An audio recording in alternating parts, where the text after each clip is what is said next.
Hey, good Thursday morning, everybody. I'm Mike Iskovitz, and they're letting me lead the after show today, despite the fact that we have two of the greatest of all time anchors in the studio. And, well, you know what? We also have a fantastic lady in the lower right-hand portion of your screen who also is a fantastic anchor in her own right. So we want to say hi to Jose, Sally, and Denise on this little bit of a somber anniversary, as we've been talking about all morning long. This is the 5th anniversary of the landfall of Hurricane Harvey. Of course, it made landfall at night on the late evening of August 25th. And I think it's one of those things where we all remember where we were, some more than others. But in the world of TV news, you know, events like this really stick out. So that's one of the things that I wanted to talk about today.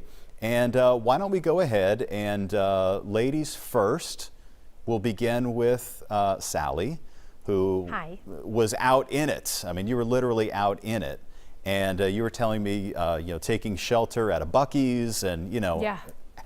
How long were you out in the field without being able to, you know, dry off and get to Well, I was shelter? trying to think back. I think I started in Surfside on the 24th because we were talking about, you know, the storm surge that was predicted to come up there. And then on the 25th is when I had made it down. Or maybe I was in Surfside the 25th, and then the 26th I was in Edna, Texas, which is in like near Ganado, Victoria area. So I was not down in Rockport where it came ashore as a Category 4. I was out in it when it was like when it was a Category 1, probably when it made its way over Edna, Texas. And then I just slowly started making my way back up toward town. I was in the Wharton area though. It was the Wharton Buc-ee's that I took shelter in when all those tornado warnings were coming. And you're right, they were coming one after another, Mike. And to me, those are scarier than any hurricane. It really is, because you just don't know what's going to happen in those. And I feel like with hurricanes, they're just a little bit more predictable. There were approximately 150 tornado warnings issued for our area. I believe it. Yeah, and the thing is, they form really fast and they don't last, you know, very long. So you could get one just spinning up and it's only there for a minute, you know, and before any warning can get out, and certainly before the radar can see it. So now when you were out in the field, your family, what was the situation? I don't remember with. Well, funny enough, my husband was in Australia. So he was on a work trip in Australia for business, for work. He works at Rice University and he does video for them. And he was in Australia doing a story with Rice. And so thank goodness my parents live here, and so they were able to take our two daughters, and they were safe. They didn't have any flooding, any major flooding around them. They were locked in. They were landlocked, but they didn't have any major problems. So I felt really good that I could work and not have to worry about them. I was worried about my husband getting home though. You know, when is he going to get home? And finally he made it home, I believe on the 27th or 28th, and then he was able to take over. But I went a whole week without seeing my girls, even though we were only, you know, 30 miles, 40 miles apart. I stayed here for a week at the station because I live pretty far away. So I was so worried that if I tried to make it up to them, I wouldn't be able to get back to work, or I wouldn't be able to make it up to them because we live way on the north side of town. So it was hard not seeing them for that long, but I also knew they were in good hands, and that, you know, I was thankful I had family close by to watch them. Wow. So I don't know what people would have done, you know, who didn't have family, and you're an emergency worker and have to go to work. Yeah. Well, yeah, that's it's at least helpful, you know, nice to know that they were safe and taken care of, and so that way you can kind of, you know, relax a little bit. Okay, thanks, Sally. Hey, hope you feel better. I know you're starting to. Yeah, I don't know what's wrong. I'm sorry. All right. I'm going downhill. All right. We're going to save the goat for last and head over to Denise, because I know Denise is standing, and I'd like to get you to, you know, kind of relax and sit down for a little bit. But you had a really interesting story this morning that I don't think that we had heard about. I mean, there's still people that are rebuilding. Right, that's so true. There are so many people who are still in need, but there is this incredible organization called Mosaic in Action. I'm here with the executive director, Debbie Allensworth. They have helped so many families. In fact, 420 homes? That's the amount of homes that you've rebuilt, right? Yes, we've worked on in some way, shape, or form. I think we're up to 423 homes now, and that's been since the hurricane hit 5 years ago today. Right, but there's still even more homes, well, that need to be fixed, and some of them just have mold, or people may not know about some of the damage that's behind some of the walls, right? Absolutely. So some people didn't realize that when their house flooded and the water went away, they thought they could just let the home dry out. But unfortunately, if floodwaters get in, it gets everything wet behind the walls, and if you just let it sit there, mold will start growing behind the walls, and eventually it'll show up inside the house, and you get all sorts of health problems and things that you're going to face down the road. Yeah, and you've run into some homes that are still trying to recover from Hurricane Ike as well, so I know that's been a challenge. Absolutely. When we go to work on a house, we often find that it's not one storm that they got multiple storms all the way back to Ike and even before that. And so right now, guys, we're here at a home, the Hernandez family. You guys have been trying to help them for a while now, but then, the pandemic came through, the pandemic happened, and so you had to put things on hold. Yeah, unfortunately, they had a foundation problem that they had to fix first, which has been done now, and they were in line to get help from us in January of 2020. We were just about to get volunteer groups started on them about March of 2020. Yeah. Unfortunately, we all know that the next thing that happened was COVID, and so everything shut down, and so now we're able to get back in there and start working again. But unfortunately, funding has changed quite a bit, because our funding that we got from the major funder that we had ended in December of 2020. So in the middle of the pandemic, funding for hurricane relief ended. So now we're having to be really creative, work with more volunteers and more individual donors, and we're just doing the best that we can with what we can get, and we're going to finish these houses one way or the other. That's right. You still need the money for the materials for this home, but I'm glad you guys are finally going to be able to help them rebuild. And so just tell everyone where they can reach you if they want to donate or volunteer. Absolutely. Our website is mosaicinaction.org, and you can volunteer. Individuals or groups can volunteer to work with us. There's also ways to donate on the website as well. We plan to be here for the long haul. We're not only helping with this storm relief, but we will be here to respond in future storms as well. Incredible. Appreciate you guys. All right, Mike, back to you. Okay, great story out there. Hey, thanks so much, Denise. All right, now we would like to visit with Jose Grignon, who, Jose, you've, I've seen a lot of storms. You've seen, your share of storms, I know. Where does Harvey rank in all of this? Harvey was one of the worst storms that I'd ever gone through. And I say gone through because really it's the aftermath you go through.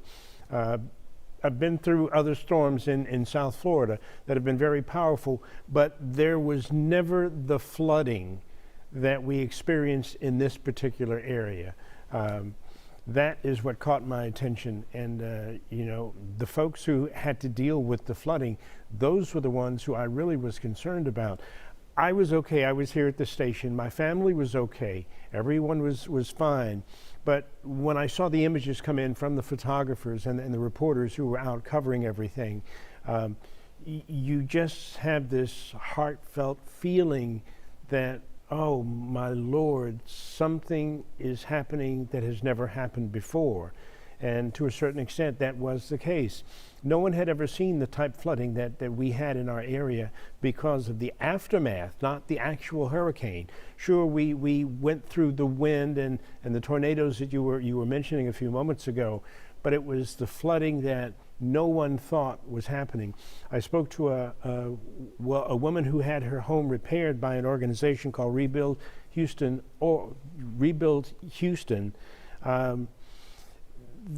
She was telling me that she was told after the rain had stopped that the flooding was going to get to her neighborhood. She really didn't think anything of it. She went to a service station to pick up something, and she said by the time she got back to her home, which was less than 15 minutes, the water was up to the mailbox, one of those outdoor mailboxes that is about 3 or 4 feet high. And she said that was when she really knew that she had to get out, but there was no way for her to get out until someone came by with a high-profile truck, and she was able to get a ride that way. But the flooding was the thing that I think caught everyone by surprise because no one expected the flooding. Everyone thought that usually the storm comes, after the storm there's the calm and you don't have to worry about it. Well, there was calm, but that calm was high water that kept rising very slowly and methodically. And it just ruined a lot of homes in our area. And that's why we still have people today who are still trying to get their homes repaired. The organization Rebuild Houston helped about 500 families get their homes back together. They work in minority communities. They work with veterans, and they were able to rebuild or help rebuild a lot of homes. It was a situation that they came to the rescue of those who were suffering from the storm, but they're around not just for storms, they're around throughout the entire year. It's just that they had to concentrate a lot of their efforts on those who had storm damage, and there was quite a bit of storm damage. A lot of folks didn't talk about the northeast portion of the area. There was an area called Verde Green, and an African American neighborhood, one-story homes, where many of the homes had 3 and 4 feet of water inside. So much of the damage was the sheetrock, the wood, the framing of the home. Kitchens were totally destroyed. Living rooms were totally inundated with water. Folks just did not know exactly what to do. But Rebuild Houston came to the rescue and was able to help many of these families, and to this day still helping families in the neighborhood, not just those who are recovering from storm damage, but just from, they want to keep people in their homes.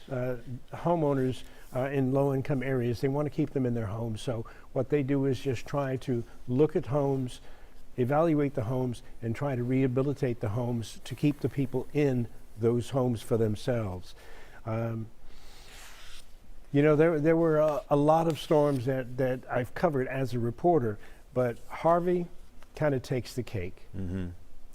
Yeah, I have to agree. When you have a storm like Hurricane Ike, it was a huge storm surge and obviously a big windstorm and knocked out power to a lot of people.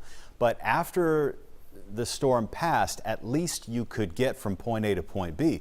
A lot of people had no electricity. Maybe there are obviously a lot of terrible things that happened, no doubt about it. But once it passed, at least you can get to your friends, your family, neighbors, and everything. With Harvey, when you're just cut off from, and you have, we would get a lot of phone calls at the station from people saying, my elderly grandmother is in this apartment complex and I'm over here and we can't get to where we're going. Is there any way that you can talk to the sheriff or talk to the police and get somebody over there? There were a lot of desperate people like that because you couldn't travel, you could not go anywhere. Exactly. So that was the thing I think that made Harvey in some ways worse than some of the big windstorms that we've had in the past. On the chat, I did have an excellent question that came from Ed. And Ed said, wasn't, Tropical Storm Allison just as much flooding in the Houston area as Harvey? And it's an interesting question because depending on where you are, it was either equally as bad or worse, Harvey. Yes. That being said, Allison, gosh, Jose, but that was the storm to end all very storms. Strange because, Allison came ashore, then left, then came ashore, and then to a certain extent left and then came back again. So we were hit with time after time after heavy rain. And yes, there was quite a bit of flooding. I can remember seeing 18-wheelers floating on the Katy Freeway, and that had never been seen in this community at all.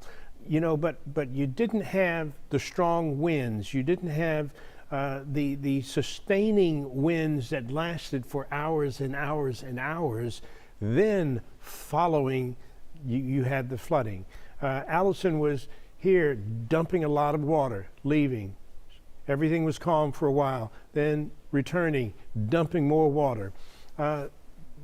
And truthfully, we don't have the drainage here in our community that some other communities have in other places.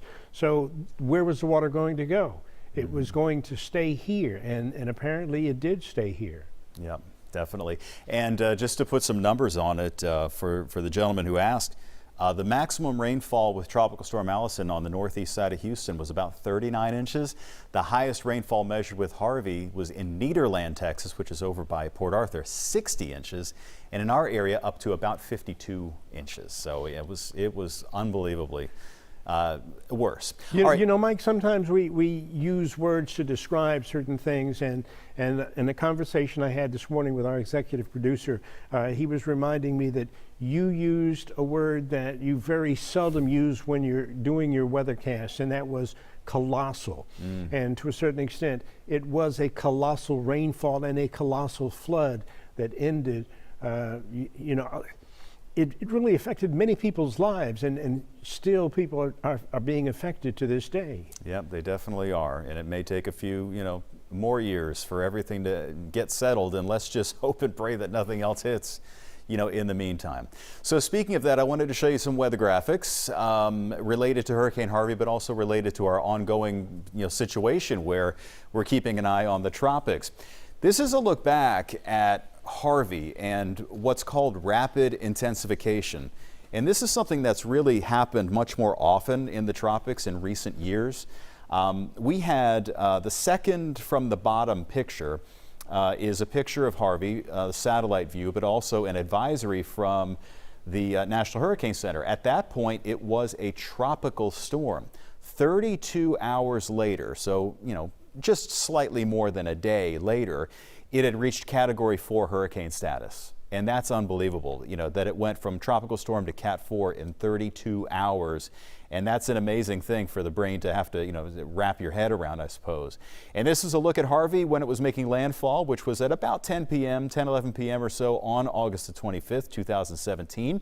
And that bright spot over Houston was that first wave of rain, brought tornadoes, very heavy rain, and brought the first round of flooding to the Houston area, in particular down in Dickinson. So is anything happening out there now? Not much. There is a tropical wave that's down here by the islands of the southeastern Caribbean Sea. Certainly not a tropical storm, nothing like that at this time. It's what you would call a tropical disturbance or a tropical wave. But we are watching this one because it does have a chance of developing in about a week or so as it gets maybe a little bit closer to the Yucatan. So that's something that we're going to be paying close attention to, no doubt. In the meantime, I did want to just bring you an update on our local weather today. Everything has really calmed down. We had just a deluge down in Matagorda County this morning, like tropical style. It was about 4 or 5 inches of rain down there, but that has since moved out. And we're actually going to be warming up to a pretty warm day here, most likely reaching at least 92 or so for a high. Not a ton of rain today. I do think we'll have a few isolated downpours near Houston, but most likely the rain is really going to hold off to the coastal communities and areas south of town by this afternoon.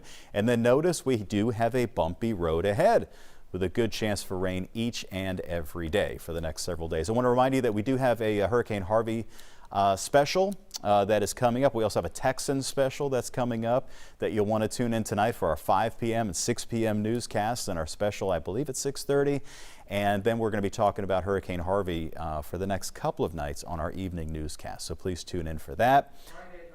Friday at 9:30, our executive producer says. So everybody, have a great day out there. Take advantage of the lack of rain. Don't wash your car, though. It's not going to last.